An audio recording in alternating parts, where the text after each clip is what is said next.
May I come in, sir? Yes.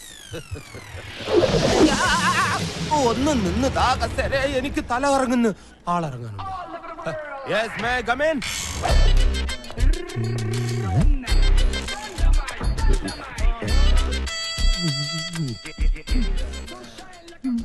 Sir, മുഖത്തേക്ക് നോക്ക്. ഈ ശരീരത്തിന് മുകളിൽ ഒരു തലയും ഉണ്ടായിരുന്നു. അത് ശരി. അതെ, കുട്ടി ഇവിടെ ജോലിക്ക് വന്നാണോ അതോ ക്യാബറ ഡാൻസിന് വന്നാണോ? ലുക്ക്, ഇമാതിരി ഡ്രസ് ഇട്ടുകൊണ്ട് ഓഫീസിൽ വന്നാൽ മറ്റുള്ളവരുടെ കൺട്രോൾ പോകും. എന്നെ പോലെ മറ്റുള്ളവർക്ക് അടക്കി പിടിച്ച് നിയന്ത്രിക്കാൻ പറ്റിയെന്ന് വരില്ല. കുട്ടിക്കറിയോ, കേരളത്തിലെ ഒട്ടുമിക്ക പുരുഷന്മാരും ഒരു പ്രഷർ കുക്കർ പോലെയാണ്.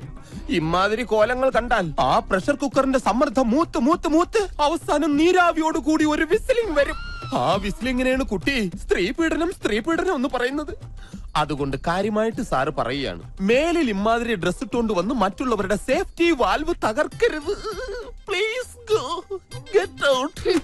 എന്റെ വാൽവ് ഉപ്പിട്ടൊരു സോഡ നിറഞ്ഞ വെള്ളം കുടിച്ചില്ലേ സാർ? ഡ്രൈവർ ആവശ്യമുണ്ടെന്ന് അറിഞ്ഞിട്ട് വന്നാണല്ലേ? അതെ sir. Sit down. Thank you. പേരെന്താന്നാ പറഞ്ഞേ? പറഞ്ഞിട്ടില്ല. എന്താ പറയില്ലേ? പറയും. എങ്കിൽ പറ. ആന്റണീന്നാ. എന്ത് ഗണി? ആന്റണി. ഗുഡ് നൈം, ആന്റി ഗണി. ശ്രദ്ധിക്കാം, സാധാരണ ഇന്റർവ്യൂ ചെയ്യുന്ന ആൾക്കാരെ പോലെയല്ല മഞ്ജുളൻ ഇന്റർവ്യൂ ചെയ്യുന്നത്. ഈസി ക്വസ്റ്റ്യൻസ് മഞ്ജുളന്റെ നിഘണ്ടുവിലേ ഇല്ല. ബുദ്ധി കൊണ്ട് മാത്രം ഉത്തരം പറയണം.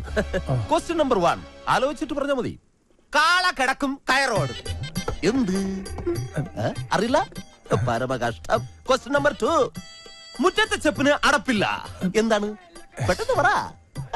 അറിയില്ല? കഷ്ടം. എന്നാൽ നിങ്ങൾക്ക് പറയാൻ എളുപ്പത്തിന് ഇതിനേക്കാൾ വെറും ഈസി ക്വസ്റ്റ്യൻ ചോദിക്കാം. സൈക്കിൾ വട്ടത്തി ചവിട്ടുമ്പോൾ നീളത്തിൽ പോകുന്നത് എന്തുകൊണ്ട്? അതും അറിയില്ല? ഇരിക്കടോ. പിന്നെ എന്തിനാ നിങ്ങൾ ഡ്രൈവർ പണിക്കെന്നും പറഞ്ഞുകൊണ്ട് ഇവിടെ ഓടി വന്നത്? ശരി, അവസാനമായിട്ട് ഞാൻ ഒരു ചോദ്യം കൂടി ചോദിക്കും. അതിനെങ്കിലും ഉത്തരം പറഞ്ഞാൽ നാളെ മുതൽ നിങ്ങൾക്ക് ഡ്രൈവർ പണി ചെയ്യാം. ക്വസ്റ്റ്യൻ ആലോചിച്ച് മാത്രം ഉത്തരം പറയുക. കിക്കിലിക്കും കിളികിൽക്കും ഉത്തരത്തിൽ ചത്തിരിക്കും. ഇവനൊന്നുമല്ല ഇവിടുത്തെ കാര്യങ്ങൾ തീരുമാനിക്കുന്നത്. മിന്നുമോള് പല പ്രാവശ്യം ഇവനോട് പറഞ്ഞിട്ടുള്ളതാ ഈ കസേര കയറി ഇരിക്കരുതെന്ന്. ഞാനൊന്ന് വിളിക്കട്ടെ? ഞാൻ പറഞ്ഞാൽ അവൾ എത്രത്തൊന്നും പറയില്ല.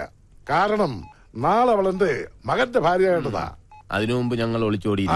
ഹലോ മോളെ, അമ്മാവനെ ഒന്നും നടക്കില്ല. ഇവിടെ ഡ്രൈവറെ ആവശ്യമുണ്ടെന്നും പറഞ്ഞ് ഒരാള് വന്നിട്ടുണ്ട്. മിടുക്കന്.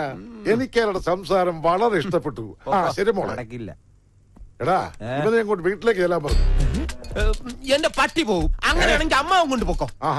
ഞാൻ മിന്നുമ്പോളോട് വിളിച്ചു പറഞ്ഞേക്കാം. അത് വേണ്ട. അതെ, ഇതിനൊക്കെ ഇംഗ്ലീഷിൽ ഒരു ചൊല്ലുണ്ട്. എന്താ അത്? I don't know to worry immediately salutification in the way. What my friends, what my problem എന്ന് വെച്ചാൽ നീ നന്നായാൽ നിനക്ക് കൊള്ളാന്നു. വാടോ. ഇവനോട് പറഞ്ഞതാ. വാടോ. കൂടുതൽ ചാരണ്ട, തന്റെ കറുപ്പതിൽ പിടിക്കും. പിന്നെ എന്റെ തന്തയ്ക്ക് വിളിച്ച തനിക്ക് ഇവിടെ ജോലിയൊന്നും കിട്ടാൻ പോകുന്നില്ല. ഇനി അഥവാ കിട്ടിയാൽ തന്നെ ഗിയർ മാറ്റുമ്പം പോലും മിന്നുവിനെ വിളിച്ച് അനുവാദം വാങ്ങിയിരിക്കണം. അത്തരം കാര്യങ്ങളിൽ മിന്നു കർക്കശക്കാരിയാണ്. നോക്കിയോ?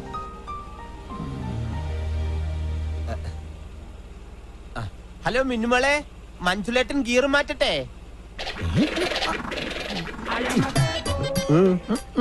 ഫസ്റ്റ് ഗിയറിലിട്ടോ മഞ്ജുലേട്ടാന്ന്. പാവം, അമ്മായി മരിക്കുമ്പോൾ മിന്നുമോൾക്ക് 12 വയസ്സായിരുന്നു. അന്നാണ് അവളുടെ ജീവിതത്തിൽ അത് സംഭവിച്ചത്. എന്ത് ദുരന്തം?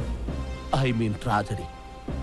കളിച്ച് ചിരിച്ച് പ്രണയിച്ച് SMS അയച്ച് ആടിപ്പാടി നടക്കേണ്ട പ്രായത്തിൽ, അതായത് വെറും 12ാമത്തെ വയസ്സ്, പാവ പിന്നോള് പെട്ടെന്ന് പ്രായപൂർത്തിയായി. ഐ മീൻ പക്വതയ്ക്ക് അഡിക്റ്റായി പോയി.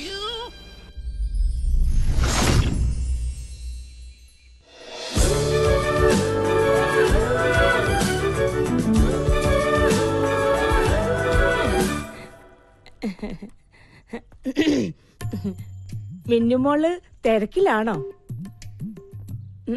അല്ല, തിരക്കാണേ അമ്മായി പിന്നെ വരാട്ടോ. അമ്മായിക്ക് പറയാനുള്ളത് എന്താന്ന് വെച്ചാ പറയും. അയ്യോ, പറയാനല്ല, മോക്കൊരു ഗിഫ്റ്റ് തരാൻ വേണ്ടിട്ടാ. ഇതെവിടുന്നാ? അമേരിക്കന്നാ. ഒബാമ കൊടുത്തയച്ചതായിരിക്കും. മിന്നുന്റെ ഒരു തമാശ. ഇത് മോക്ക് തരാൻ വേണ്ടി അമേരിക്കന്ന് എന്റെ മോൻ രാഹുൽ കൊടുത്തയച്ചതാ. അമ്മായി തന്നെ തുറക്ക്. ഞാനോ? ആ എന്തൊക്കെയാ അതിനകത്തുനിന്ന് ഓ കാണാലോ. അങ്ങനെ. ഓ, അയ്യോ ദേ മൊബൈൽ ഫോൺ. ആഹാ, കൊള്ളാലോ. അതെ അവന്റെ ഒരു ഫോട്ടോ മോക്ക് എപ്പോഴും കാണാൻ വേണ്ടി അവൻ കൊടുത്തു വിട്ടതാ. പിന്നെ വേറെ സാധനം കൂടി ഉണ്ട്. ഉം. ഒരു ലെറ്റർ. ഓ ലവ് ലെറ്റർ ആണോ? കള്ളനാണവൻ. അമ്മായി തന്നെ വായിക്കും. അയ്യോ അത് ഞാനാ. വായിക്കാനാ പറഞ്ഞേ. ഡാ. ഡാന്നോ? ഇപ്പൊ അങ്ങനെ അത്ര വിളിക്കാറ്. ആഹാ. ഞാൻ നിന്നെ എത്രമാത്രം സ്നേഹിക്കുന്നുണ്ടെന്ന് നിനക്കറിയാമോ? അയ്യോ നിന്നെ കുറിച്ചുള്ള ഓർമ്മകളുമായി ഓരോ രാത്രിയും തള്ളി നീക്കുകയാണ്. അയ്യോ പാവം. പാവം. ഞാൻ എന്നും നിന്റെ ഫോട്ടോയിൽ ഫോട്ടോയിൽ മുത്തമിടാറുണ്ട്. വൃത്തികെട്ടവൻ. അയ്യോ പിശാച്. നീ ചിന്തിക്കുന്നുണ്ടാവും നിന്റെ ഫോട്ടോ എങ്ങനെ എനിക്ക് കിട്ടിയെന്ന്. അമ്മ എനിക്ക് രഹസ്യമായിട്ട് അയച്ചു തന്നതാ. ഞാനറിയാതെ എന്റെ ഫോട്ടോ മകൻ എത്തിച്ചു കൊടുക്ക. മകന്റെ പ്രണയലേഖനങ്ങളെ സമ്മാനങ്ങളെ എനിക്ക് എത്തിച്ചു തരിക. നിങ്ങൾ എന്റെ അമ്മായിയായി പോയി. മിന്നുമോളെ അത് പ്രായമാവുമ്പോഴെങ്കിലും പെണ്ണുങ്ങൾക്ക് ഇത്തിരി പക്വത ഉണ്ടാവണം. മിന്നുമോളെ മഞ്ജുലേട്ടൻ വന്നടി. മിന്നു എടാ മഞ്ജുള, നിന്നോട് ഞാൻ പലപ്പോഴും പറഞ്ഞിട്ടുള്ളതാ യാതൊരു ലൈസൻസും ഇല്ലാതെ മിന്നു വിളിച്ചോണ്ട് അവിടെ പുറകെ നടക്കരുതെന്ന്. അവളെ ഞങ്ങളുടെ മോൻ കെട്ടാൻ പോകുന്ന പെണ്ണ, അതറിയോ? എന്റെ അമ്മാവന്റെ മകളെ പേരെടുത്ത് വിളിക്കാൻ ഞാൻ ഇനി ഈ വീട്ടിൽ ലൈസൻസ് എടുക്കണോ? ആ നീ വിളിച്ചോടാ മോനെ. അതെ ഇവന് മിന്നുവിനോടൊരു മോഹം ഉണ്ടെങ്കിൽ ഏട്ടൻ മിന്നുവിനെ ഇവന് തന്നെ കെട്ടിച്ചു കൊടുക്കും. ഞാൻ ഒരു വാക്ക് പറഞ്ഞാ മതി. ഈശ്വര ഏതാണമ്മ ആ വാക്ക് ഞാൻ എഴുതിയെടുക്കും. പോടാ കിഴങ്ങ. പോടാ കിഴങ്ങ. അമ്മ ഇത് കുഴപ്പമില്ല. എടാ മണ്ടാ, എന്താ അമ്മേ? നീ മിന്നുവിന്റെ ഭർത്താവായി കാണാനല്ല ഈ അമ്മയുടെ ആഗ്രഹം. പിന്നെ മിന്നു ഗ്രൂപ്പിന്റെ മാനേജർ ആവണം. അതാണോ അമ്മയുടെ അന്ത്യാഭിലാഷം? അതെ. എങ്കിലത് നടക്കില്ലമ്മേ. അതെന്താ? ഓഫീസിൽ ഒരു മോണോവർമ്മ, വീട്ടിൽ മോണോവർമ്മയുടെ ഭാര്യ സ്റ്റീരിയോ ചന്ദ്രമതിയാണ്. ഇവര് രണ്ടുപേരും കൂടെ ചേർന്ന് നമ്മളെ വഴിയാതാരാക്കുമേ. അതിനിപ്പോ എന്താ സംഭവിച്ചത്? എന്ത് സംഭവിക്കാൻ? ഇന്ന് ഡ്രൈവറാകാൻ വന്നവൻ മോണോവർമ്മയുടെ ഒത്താശയോടെ പരസ്യമായിട്ട് എന്നെ തന്തയ്ക്ക് വിളിച്ചു. എന്നിട്ട് ഞാൻ കൂട്ടിക്കൊണ്ട് വന്നിട്ടുണ്ട്. എവിടെയാ മെടുക്കാൻ? ഞാനൊന്ന് കാണട്ടെ. അവനെ വെറുതെ വിടരുത് മോനെ. ബാല്യക്കാരെ കൊണ്ട് തല്ലിക്കണം. എന്നിട്ട് വേണം എന്റെ പൊലവുളി അടിയന്തരം ഈ വീട്ടിൽ വെച്ച് നടത്താൻ. അതൊന്നും വേണ്ട. അമ്മാവനോടൊന്ന് പറഞ്ഞാ മതി അവനെ ഡ്രൈവർ ആക്കണ്ടെന്ന്. ഞാൻ ഏട്ടനെ ഒന്ന് കാണട്ടെ. കൊള്ളാം. ഇന്റർവ്യൂവിന് വന്ന ദിവസം തന്നെ നീ എന്റെ മരുമകന്റെ അച്ഛനെ വിളിച്ചു. സാർ താൻ ഒന്നും പറയണ്ട. ഈ നിൽക്കുന്നത് ആരാണെന്ന് തനിക്കറിയാമോ? എന്റെ ഒരേ ഒരു സഹോദരി. ഇവളുടെ മകനും, അതായത് എന്റെ മരുമകൻ.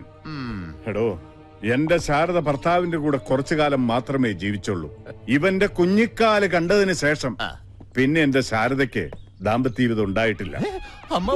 അതുകൊണ്ട് എന്റെ പൊന്ന അന്നി, ഞാനൊരു കാര്യം പറഞ്ഞോട്ടെ. ഇനി വന്നേ. പേഴ്സണൽ ആയിട്ട് പറയുക, I am proud of you. അതുകൊണ്ട് ആന്റണിയെ ഇവിടുത്തെ ഡ്രൈവറായി നിയമിക്കാൻ ഞാൻ തീരുമാനിച്ചു. അങ്ങനെ പേഴ്സണൽ ആയിട്ട് പറഞ്ഞാ പോരല്ല. മിന്നുന്റേതാ അവസാന വാക്ക്.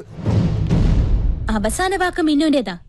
പക്ഷെ തീരുമാനമെന്നും എന്റെ അമ്മയുടേതാ.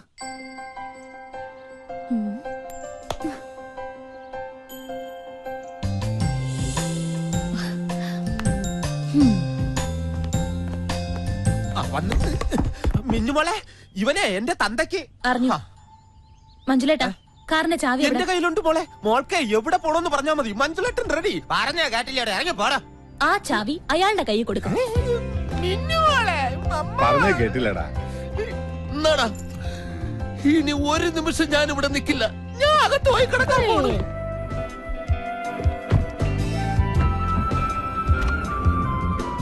മഞ്ജുലേട്ടൻ ഗിയർ മാറ്റട്ടെ?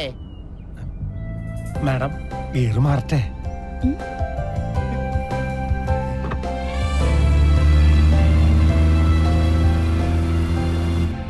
ആന്റണി, ഇവിടെ എല്ലാ കാര്യങ്ങളും സ്ട്രിക്റ്റ് ആണ്. ഞാൻ അനുവദിക്കുന്ന സമയങ്ങളിൽ മാത്രമേ വീട്ടിൽ പോകാൻ പറ്റൂ. ആന്റണിക്ക് ഞങ്ങളുടെ ഔട്ട് ഹൗസിൽ താമസിക്കാം. പിന്നെ ഇടയ്ക്കിടയ്ക്ക് വീട്ടിൽ പോയി ഭാര്യയും മക്കളെയും കാണാൻ തോന്നുവാണെങ്കിൽ ജോലി ഉപേക്ഷിക്കാൻ തയ്യാറായിക്കോ. അങ്ങനെ ഒരു ആവശ്യമായിട്ട് ഞാൻ വരുന്ന എനിക്ക് തോന്നണല്ലേ. അതെന്താ, നിങ്ങൾക്ക് ഭാര്യയും മക്കളൊന്നുമില്ലേ? ഞാൻ കല്യാണം കഴിച്ചിട്ടില്ല. ഓ